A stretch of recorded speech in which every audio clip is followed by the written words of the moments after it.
सुप्रभात प्रिय विद्यार्थियों। तो आज हम पढ़ेंगे ऋतुराज जी की कन्यादान कविता की व्याख्या।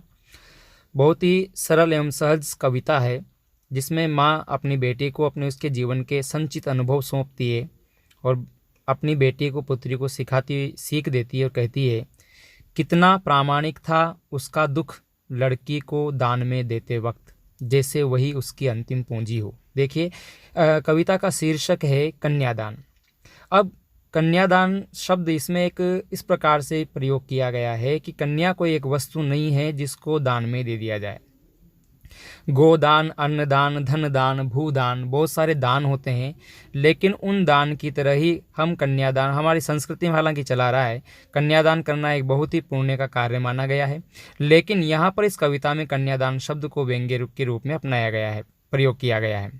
इस में कवि कहना चाहता है कि लोग ने कन्यादान जैसे पुण्य कार्य को इस प्रकार से बना दिया है कि जैसे मान लो उसको दान में ही दे दिया गया हो और हमेशा हमेशा के लिए उसको दूसरे के हाथों में सौंप दिया गया हो। यानी हमारे समाज में जो लड़की को एक पराया धन समझा जाता है, उसके अनुरूप इस कविता में बताया गया है कि लड़की पराया धन नहीं है।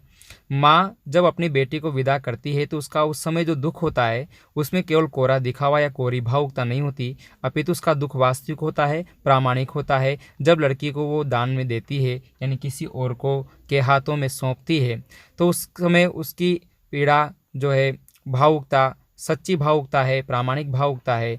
उस समय ऐसा लगता है जैसे उसके जीवन की अंतिम पूंजी आज उसके हाथ से जा रही हो। अंतिम पूंजी क्यों कहा? क्योंकि माँ अपनी बेटी के साथ, माँ और बेटी का जो रिश्ता होता है वो अनुपम होता है, अद्वितीय होता है। माँ अपनी बेटी से और बेटी अपनी माँ से अपनी सारे सुख दुख की बातें जो है साझा करती है। तो जब लड़की जा रही होती है विवाह करके, तब माँ सोचती है कि अब उसकी अंतिम पूंजी उसके हाथ से जा रही है, इसलिए लड़की को जो है अंतिम पूंजी कहा है। कितना प्रामाणिक था उसका दुख लड़की को दान में देते वक्त, जैसे वही उसकी अंतिम पूंजी हो। इतना दुख होता है माँ को कि मानो उसके आज जीवन की सारी पूंजी उसके हाथ से, जिस प्रकार से माँ उसको पाल पोष कर बड़ा करती है, मानो जिस प्रकार से कोई व्यक्ति अपने जीवन में पूंजी को अर्जित करने में, कमाने में पूरा जीवन गुजार दे और फिर उसको किसी के हाथों में सौंप दे, तो उसको कितना दुख होता होगा। वही दुख माँ को होता है, जैसे वही उसकी अंतिम पूंजी हो। इसमें हम उदाहरण अलंकार भी मान सकते हैं। आगे कहा गया है, लड़की अभी सयानी नहीं थी, अभी इतनी भोली और सरल थी कि उसे दुख का आभास तो होता था, लेकिन दुख बाँचना नहीं आता था। इस पद्यांश में कवि ये कहना चाहता है कि जब लड़की का विवाह होता है तो वो इतनी समझदार नहीं होती है, सयानी यानी समझदार, वो इतनी समझदार नहीं होती है कि वो अपने जीवन में इतनी भोली और सरल स्वभाव की होती है कि उसे सुख का आभास तो होता था। यानी जब वो विवाह के समय जब करती है, विवाह जब उसका होता है, तो उस समय वो केवल अपने जीवन में आने वाले सुखों की कल्पना तो कर सकती है।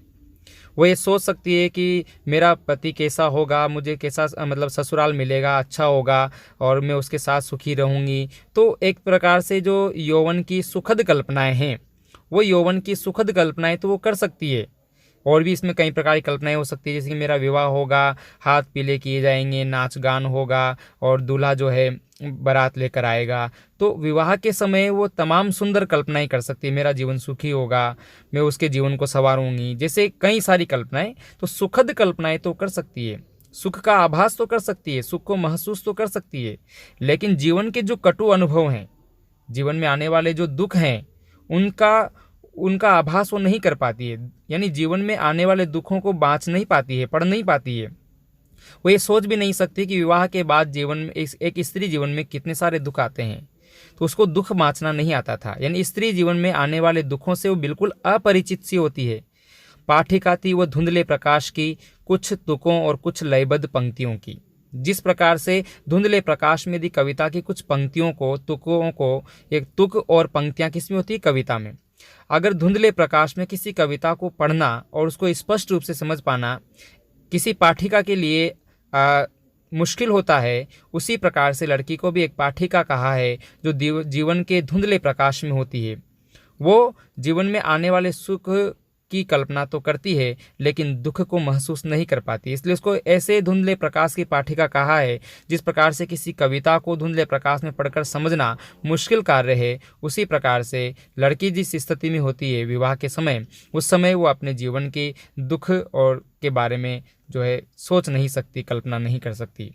इसलिए उसको धुंधले प्रकाश की पाठिका कहा है। यदि प्रश्न भी बन जाए कि लड़की को धुंधले प्रकाश की पाठिका क्यों कहा है, तो आप समझा सकते हैं कि जिस प्रकार से धुंधले प्रकाश में या कम प्रकाश में किसी कविता को पढ़ना, उसको समझ लेना इतना आसान नहीं होता, उसी प्रकार से विवाह के समय लड़की के लिए जीवन में दुख क्या होते हैं, बंधन क्या होते हैं, स्त्री जीवन की क्या समस्याएं और पीड़ा होती है, उसको समझ पाना मुश्किल होता है। अब माँ अगले छंद में क्या कहती, देखो, माँ ने कहा पानी में झांक कर अपने चेहरे पर मत रीझना। एक स्त्रीत्व होता है कि स्त्रियों का स्वभाव होता है कि कभी कभार वो अपनी सुंदरता पर आत्ममुग्ध हो जाती है। तो कवि यहाँ पर कहता है माँ के माध्यम से कि पानी में झांक कर अपना चेहरा देखकर स्वयं की सुंदरता पर मुग्ध मत होना। आग रोटियां सेकने के लिए है, जलने के लिए नहीं। बहुत शानदार पंक्ति इस कविता की कि कई जो महिलाएं होती है वो जीवन में आने वाले दुखों से इतनी आहत हो जाती है कि वे अंततः जलने, मरने या आत्महत्या करने जैसे गलत कदम उठा लेती है। तो माँ ने कहा इतनी कमज़ोर मत पड़ना। आग का सदुपयोग केवल रोटियां सेकने के लिए है, जल मरने के लिए नहीं।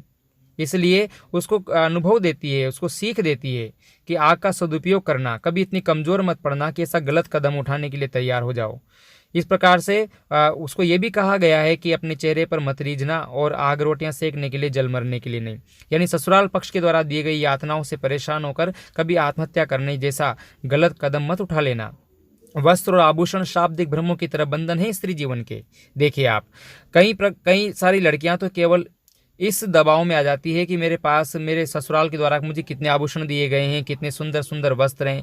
ये सुंदर वस्त्र और ये आभूषण जिस दिन से लड़की धारण करती है, उसी दिन से मानो कि उसके पैरों में बेड़ियां सी पड़ जाती है।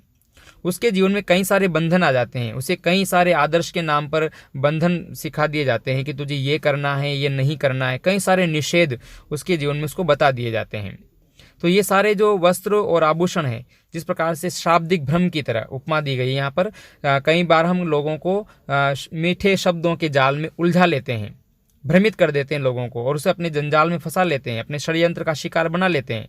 एक शिकारी की तरह, शिकारी जिस प्रकार से किसी पशु के फंसाने के लिए जाल फैलाता है, उसी प्रकार से कई लोग जो शब्दों के अच्छे वक्ता हैं, शब्दों के कुशल प्रयोग करता है, वे लोग कई सीधे साधे भोले भाले लोगों को के साथ छल करते हैं, केवल शाब्दिक भ्रम में उलझा कर। उसी प्रकार से ससुराल पक्ष वाले व्यक्ति भी लड़की के जीवन में वस्त्र और आभूषणों के दबाव में लेकर उसको कई सारे बंधनों में बांध देते हैं। तो माँ कहती है कि इन बंधनों को स्वीकार मत करना। जहाँ आवश्यकता पड़े अन्याय का प्रतिकार करने की, विरोध करने की, तो वहाँ पर अन्याय का विरोध करना। माँ कहती है कि माँ ने कहा लड़की होना पर लड़की जैसी दिखाई मत देना। अर्थात लड़की होना मतलब क्या है, लड़कियों के जितने भी सद्गुण हैं, जैसे सहनशीलता हो या अपने कर्तव्य हों, तो उन लड़कियों के जो स्वाभाविक गुण हैं उनको धारण तो करना, लेकिन ऊपर से लड़की की तरह कमज़ोर या अबला मत दिखाई देना। यदि तुमने ये साबित कर दिया कि तुम कमज़ोर हो, अबला हो, तो ससुराल पक्ष वाले इस कमज़ोरी का उपहास उड़ाएंगे और तुम्हें नाजायज़ तरीके से, अनुचित तरीके से परेशान किया जाएगा। तो लड़की होना यानी लड़की के जो आदर्श, वास्तविक आदर्श है, उसका जो ससुराल के प्रति अपना कर्तव्य है, सहनशीलता जैसे गुण हैं, उन सबको धारण तो करना। लेकिन सहनशीलता एक अलग प्रकार की होती है। ज़्यादा सहनशीलता कायरता, अगर अन्याय को सहन करें तो उसे कायरता कहा जाता है। तो इस प्रकार से कायरता की शिकार मत होना। लड़की होना पर लड़की जैसी दिखाई मत देना। इस पंक्ति में विरोधाभास अलंकार है कि लड़की तो होना पर लड़की जैसी दिखाई मत देना। लेकिन कवि यहाँ कहना क्या चाहता है कि लड़कियों के जितने अच्छे गुण हैं उनको तो धारण करना, लेकिन लड़की की तरह ऊपर से कमज़ोर मत दिखना। यानी मैं कह सकता हूँ कि जैसे कि नारियल ऊपर से कठोर होता है लेकिन अंदर से कोमल होता है, तो नारियल जैसे गुण एक लड़की में होने चाहिए कि ऊपर से कठोर, भीतर से कोमल, ताकि उसकी कमजोरी का कोई उपहास न उड़ा सके। तो बहुत ही सुंदर कविता है। यदि हम इसके कला पक्ष की बात करें तो इसमें खड़ी बोली हिंदी भाषा का प्रयोग हुआ है, मुक्त छंद है, तुक और अच्छा कविता में एक अच्छा प्रवाह है। माँ ने कहा पानी में झांक अपने चेहरे पर मत रीझना, आग रोटियां सेकने के लिए, जलने के लिए नहीं। वस्त्र और आभूषणों को शाब्दिक ब्रह्मों की तरह बंधन बताया, तो शाब्दिक ब्रह्मों की तरह बंधन है स्त्री जीवन के। यहाँ पर उपमा अलंकार है। ठीक है, और बात करता हूँ मैं आपसे कला पक्ष की। इसमें प्रसाद गुण है, और अगर प्रथम दो पंक्तियों को देखें कितना प्रामाणिक था उसका दुख लड़की को दान में देते वक्त, तो उसमें जो है करुण रस है और माधुर्य गुण है। बाकी पूरी कविता की यदि हम बात करें तो उसमें जो है प्रसाद गुण है। ठीक है, जैसे वही उसकी अंतिम पूंजी हो। इसमें उदाहरण अलंकार है और पाठिकाति धुंधले प्रकाश की, इसमें रूपक अलंकार है। तो भाषा हो गई, छंद हो गया, अलंकार हो गया। देखो इसमें एक बात और है कि माँ ने कहा पानी में झाँक कर अपने चेहरे पर मत रीझना। इसका मना क्यों किया? क्योंकि कभी कभार लड़के की सुंदरता भी उसके घर में किसी दूसरी महिला जैसे देवरानी जेठानी के लिए भी ईर्ष्या का कारण हो सकती है, इसके लिए मना किया गया।